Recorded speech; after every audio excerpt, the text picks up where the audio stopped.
Assalamualaikum warahmatullahi wabarakatuh. Waalaikumsalam warahmatullahi wabarakatuh. Baiklah, pada kesempatan yang baik ini saya akan mencoba mewawancarai kepala sekolah kami di SD Negeri Belanggelinggang, Kecamatan Sawang, Kabupaten Aceh Selatan. Nah, wawancara ini merupakan sebahagian tugas dari program profesi guru dalam jabatan di LP3 Universitas Muslim Nusantara Al-Wasliyah Medan. Nah, baik, Ibu Kepala Sekolah kami ini merupakan juga kepala sekolah yang sangat senior di daerah kami dan sudah juga banyak pengalaman semenjak dari jadi guru kemarin. Nah, Bu, baik, ini ada beberapa. Sebelumnya saya sapa dulu. Selamat pagi, Bu. Selamat pagi. Baik, ini ada beberapa pertanyaan nih, Bu, yang ingin saya ajukan.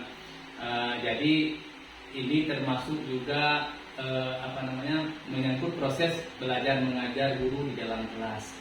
Jadi menurut pengalaman dan setahu Ibu mengenai ini, yang pertama mengenai pembelajaran matematika di dalam kelas. Seperti yang kita ketahui, terkadang siswa ini jenuh, bosan, dan kadang-kadang memang agak fobia atau takut terhadap pelajaran matematika, Bu. Menurut pendapat Ibu, apa penyebab rendahnya pemahaman peserta didik pada pelajaran matematika ini? Baiklah, Ibu mencoba untuk menjawab pertanyaan dari guru kita yang lagi ikut PPG Mandiri online. Jadi menurut tanggapan saya tentang kurangnya minat siswa dengan pelajaran matematika. Baiklah, saya mencoba menjawab. Mungkin seorang guru itu dalam menggunakan metode pembelajaran atau media atau model pembelajaran itu mungkin seorang guru ini mungkin kurang dikuasai cara penyampaiannya kepada anak. Jadi sehingga anak itu mungkin tidak menarik perhatian untuk khususnya pelajaran matematika. Mungkin itu yang bisa saya tanggapi. Ya, berarti lebih ke model pembelajaran. Ya, model pembelajaran atau media dukung. Mungkin di situ anak itu minat untuk belajarnya mungkin lebih menarik, sehingga minat untuk pelajaran matematika itu anak suka. Jadi yang pertama tadi berarti menyangkut ke model pembelajaran guru yang menyebabkan mungkin pemahaman siswa itu tidak paham terhadap pelajaran matematika. Ya, boleh saya tambahkan? Ya, silakan. Mungkin ini juga membuat anak, mungkin kita seorang guru ini kadang-kadang ada siswa saat kita memberi pelajaran itu, anak itu takut, merasa takut pada gurunya, sehingga maksudnya antara siswa dengan guru maksudnya kurang bersahabat. Mungkin disitulah timbul kemalasan anak dalam belajar, khusus pelajaran matematika mungkin. Mungkin itu yang bisa saya tambahkan.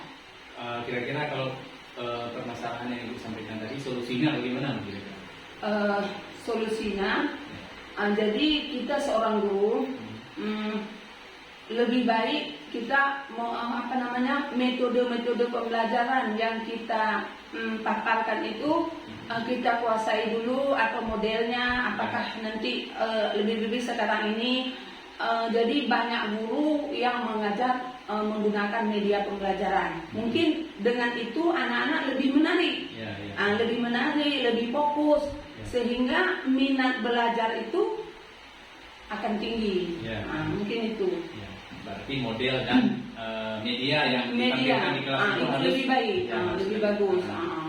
Kemudian yang kedua nih, permasalahan kedua menyangkut dengan model pembelajaran. Jadi mengapa model pembelajaran yang disampaikan guru itu berpusat kepada guru. Seolah-olah guru lah, maksudnya guru yang sebagai pusat pembelajaran atau teacher center. Jadi guru lebih dominan. Kenapa? Jadi begini, kalau secara logis kita pikir, memang pembelajaran itu seorang guru harus menguasai. Apakah kan kita seorang guru sudah dibekali dengan ilmu-ilmu, baik itu pedagogik, metodik, ya kan, psikolog. Kita sudah paham bagaimana siswa kita itu jiwanya bagaimana. Suka, misalnya banyak siswa yang senang, misalnya saat belajar sambil bermain. Jadi kita seorang guru, kita ciptakan berbagai macam model pembelajaran. Bagaimana anak itu menari, sehingga minat belajarnya tinggi. Mungkin itu yang bisa saya tanggapi. Berarti karakter peserta didik harus kita ketahui dulu. Jiwa anak itu bagaimana. Mungkin ada anak lebih-lebih di kelas rendah, itu memang sepengetahuan ibu itu harus belajar sambil bermain. Itu dulu, lebih-lebih kelas 1-2. Cuma itu yang bisa ibu tanggapi dulu. Kemudian untuk pertanyaan ketiga nih Bu, sekalian juga dengan nanti solusi menurut Ibu ya. Permasalahannya begini, terkadang guru ini juga dalam pembelajaran itu ada menampilkan media-media Bu. Ada menampilkan media-media. Jadi apa penyebab terkadang siswa ini tidak tertarik dengan media yang disampaikan atau yang ditampilkan guru di dalam kelas? Kira-kira menurut Ibu penyebab siswa itu tidak tertarik dengan media yang dibuat oleh guru tersebut? Baiklah, Ibu tanggapi lagi pertanyaan yang selanjutnya. Kalau menurut pengalaman Ibu saat Ibu jadi guru, jadi seorang guru itu memang harus kreatif, inovatif, ya kan? Jadi berbagai model pembelajaran itu ada di tangan guru. Jadi guru yang kreatif itu dia menciptakan bagaimana pembelajaran yang bisa menyenangkan siswanya. Jadi kita tidak juga selalu terpaku pada RPP. Jadi itu pengembangannya sama kita. Jadi kalau guru yang memang betul-betul guru yang maksudnya pendidikannya memang dicetak dari guru, itu tahu bagaimana taktik metodik saat mengajar itu ada sama kita. Misalnya saat anak nakal, bagaimana cara kita untuk mengamankan anak nakal itu ada teknisnya sama kita seorang guru. Kalau Ibu jadi guru itu pengalamannya. Dan kemudian kita menciptakan media-media bagaimana media yang menarik. Kalau Ibu dulu sering mengajar di kelas tinggi, jadi Ibu sering tampilkan media pembelajaran. Kadang-kadang ada sebuah video Ibu tampilkan, Ibu tayangkan di Infokus. Itu sebuah media pembelajaran yang seperti misalnya video. Itu Ibu tayangkan sehingga setelah anak itu menonton, dia mengambil kesimpulan. Apa kesimpulan dari sebuah video pembelajaran tadi? Itu memang itu seorang guru. Berarti intinya harus kreatif, Bu. Harus kreatif. Medianya juga harus menarik, inovatif. Baru anak itu minat belajarnya tinggi. Baik itu membaca maupun pelajaran-pelajaran yang lain seperti tadi matematika. Nah, ini yang pertanyaan terakhir nih Bu, mengenai minat baca nih Bu. Terkadang kita lihat memang baik dari kelas awal sampai kelas tinggi, ada terkadang siswa ini yang tidak bisa membaca Bu. Ini mungkin karena minat membacanya itu kurang Bu. Ini kira-kira faktor penyebabnya ini anak tidak bisa membaca ini atau rendah minat baca itu kenapa? Baiklah, Ibu mencoba menanggapi lagi. Mungkin ini pertanyaan yang terakhir. Kalau menurut pengalaman Ibu saat jadi guru ya, pengalaman itu kan sebuah pelajaran. Maksudnya kalau pengalaman itu Ibu umpamakan sebuah ilmu yang tidak bisa kita beli dengan uang. Jadi kalau kita seorang guru tadi, sesuai dengan tadi sudah Ibu jawabkan, memang seorang guru itu harus kreatif, inovatif, dan dia bisa menciptakan bagaimana cara anak siswa itu menarik dalam pembelajaran. Nah, sesuai dengan pertanyaan ini tadi, masalah minat membaca, kenapa rata-rata di sekolah itu ada minat bacanya kurang? Mungkin ini juga faktor, Ibu lihat faktor pertama sekali keadaan zaman. Keadaan zaman seperti sekarang banyak media-media seperti HP ini banyak mempengaruhi siswa-siswi kita ini dalam belajar, apalagi membaca, sehingga malas. Banyak di sekolah-sekolah, bukan di sekolah kita saja, ada beberapa orang anak di setiap kelas itu ada. Kenapa nggak bisa membaca? Padahal kita di sekolah sudah kita arahkan dari sekolah kelas dasar sampai kadang-kadang sudah kelas 3 masih juga, kelas 4 kadang ada juga.